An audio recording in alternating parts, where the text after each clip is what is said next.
नमस्कार दोस्तों, मैं खुमेश कुमार साहू एक बार फिर से सभी का स्वागत करता हूं मेरे इस यूट्यूब चैनल पे। दोस्तों आज के इस वीडियो में हम बात करेंगे histology, function and secretions of liver.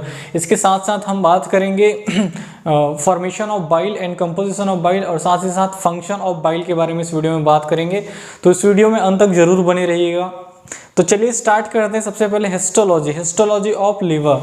इससे पहले हम देखते हैं ओवरव्यू ऑफ लिवर। जैसे कि आप देख पा रहे हैं, liver is a dual organ. इसमें एक्सक्रेटरी और सिक्रीटरी दोनों फंक्शंस पाई जाती हैं। लिवर जो होती है largest organ of the body, ये बॉडी का सबसे बड़ा अंग होता है। साथ ही साथ इसका जो वेट होता है अबाउट 1.5 kg, मतलब 1.5 किलो के ग्राम, मतलब 1.5 किलोग्राम, मतलब 1500 ग्राम इसका जो होता है वेट होता है।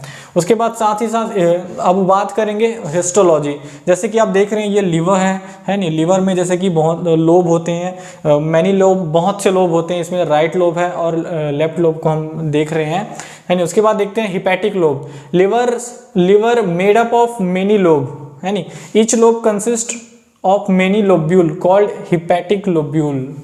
देखिए ये लोब है, इस लोब में बहुत से लोब्यूल पाए जाते हैं जिसे हम हिपैटिक लोब्यूल कहते हैं। जैसे कि ये एक मैंने हिपैटिक लोब्यूल बना रखा है, जैसा कि आप देख रहे हैं, ये है हिपैटिक लोब्यूल, है नहीं।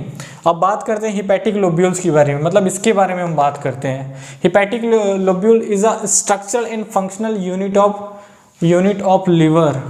Functional and structural unit of liver, ये जो है लिवर की फंक्शनल एंड स्ट्रक्चरल यूनिट है, क्योंकि जितने भी हिपैटोसाइट सेल्स जो यहीं पाए जाते हैं, और आपको पता है हिपैटोसाइट जो सेल्स है वो डिटॉक्सिफिकेशन में भी काम करता है और बाइल का सिक्रीशन भी करता है।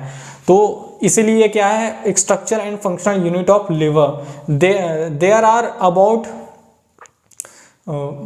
50,000 to 1 लाख लोब्यूल्स। जैसे कि आप देख रहे हैं, ये जो लोब्यूल्स हैं ये 50,000 से लेके 1 लाख की संख्या में उपस्थित होते हैं। उसके साथ साथ these lobules in a honeycomb like structure, मतलब मधुमक्खी के छाते के समान इसकी स्ट्रक्चर होती है। जैसे कि आप देख रहे हैं, ये इसको मैंने एनलार्ज करके जूम इन करके बनाया हुआ है। और it is made up of liver cells called hepatocytes. जैसे कि आप देख पा रहे हैं, ये जो हिपैटोसाइट्स हैं, है नहीं, इसको मैं जूम इन करके बनाया हूँ, तो ये हिपैटोसाइट सेल्स होते हैं। उसके बाद हम बात करते हैं hepatocyte cells and hepatic plates के बारे में। दोस्तों एक बार ये जो डायग्राम है ना, इसको डिटेल से हम देखते हैं। तो सबसे पहले जैसे कि ये है, इसको मैंने जूम इन किया है। तो जूम इन कर जैसे ही मैंने किया तो ये हो गया आपका हिपैटिक लोब्यूल, है नहीं। हिपैटिक लोब्यूल, यहाँ पे जो है हिपैटोसाइट सेल्स की प्लेट लगी हुई हैं। जैसे कि आप देख रहे हैं, ये हिपैटोसाइट्स की प्लेट्स हैं। यहाँ से एक पोर्टल वेन आता है, पोर्टल हिपैटिक आर्टेरी आती है, और यहीं से ही अराइज होता है आपका बाइल डक्ट। या इसको यहाँ बना देते हैं, यहीं से ही बाइल डक्ट अराइज होता है। जैसे कि आप देख रहे हैं, पोर्टल वेन से हिपैटिक आर्टेरी से ब्लड आ रही है पेरीफेरी टू सेंट्रल, मतलब जो ब्लड की फ्लो होती है हिपैटिक लोब्यूल में, वो होती है पेरीफेरी टू सेंट्रल। तो इसे बोलते हैं हम सेंट्रीपिटल ब्लड फ्लो। तो ये जैसे कि आप देख पा रहे हैं, सेंट्रीपिटल, पेरीफेरी टू सेंट्रल। ये जो पोर्टल वेन हिपैटिक आर्टेरी कहाँ से अराइज होती है, इसको हम जब सर्कुलेशन देखेंगे, पोर्टल सर्कुलेशन, तो डिटेल में जानेंगे, है नहीं। जैसा कि आप देख रहे हैं, और ये जो बीच में बीच में स्पेस है उसे हम कहते हैं सिनोसाइड। जहाँ ब्लड आती है उसी स्ट्रक्चर को कहते हैं सिनोसाइड। और जैसे कि ये भी सिनोसाइड है। और ये जो क्या कर रही है, हिपैटोसाइट सेल जो है वो बाइल का सिक्रीशन कर रही है, और ये बाइल जो है सेंटर टू पेरीफेरी की ओर जा रही है, मतलब सेंट्रीफ्यूगल। जो बाइल का जो सर्कुलेशन होता है वो सेंट्रीफ्यूगल होता है।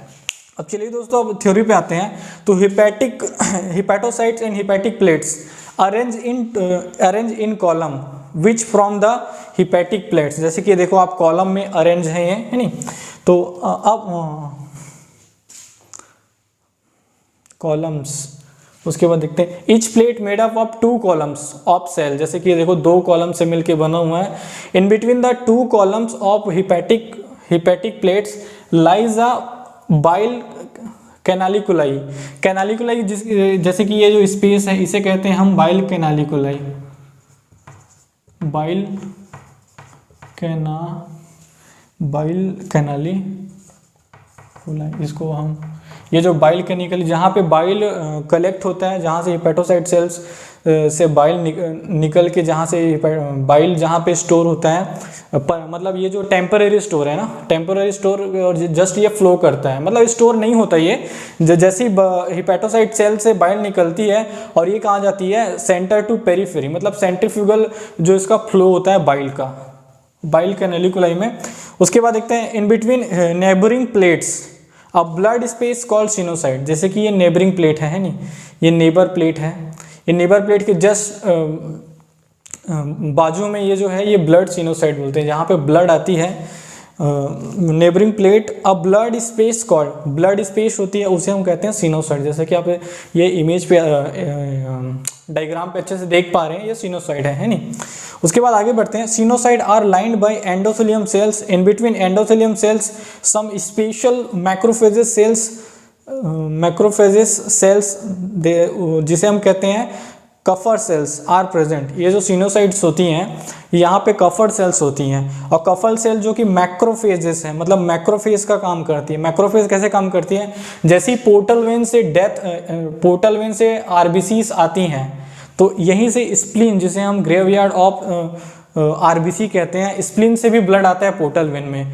तो स्प्लीन के जो ब्लड से, यहाँ स्प्लीन के ब्लड से पोर्टल वेन में आता है, पोर्टल वेन के थ्रू जो आता है स्प्लेनिक ब्लड, उसमें रहता है डेथ आरबीसी। तो डेथ आरबीसी को कफर सेल जो होती है वो, इसका जो फंक्शन होता है मैक्रोफेज का, तो कफर सेल्स इसका भक्षण करती है, किसका, डेथ आरबीसी का, जो कि आती है पोर्टल वेन के थ्रू, कहाँ से, स्प्लिन से, है नहीं। ये जो पोर्टल सर्कुलेशन है इसको हम डिटेल से आगे पढ़ेंगे, है नहीं।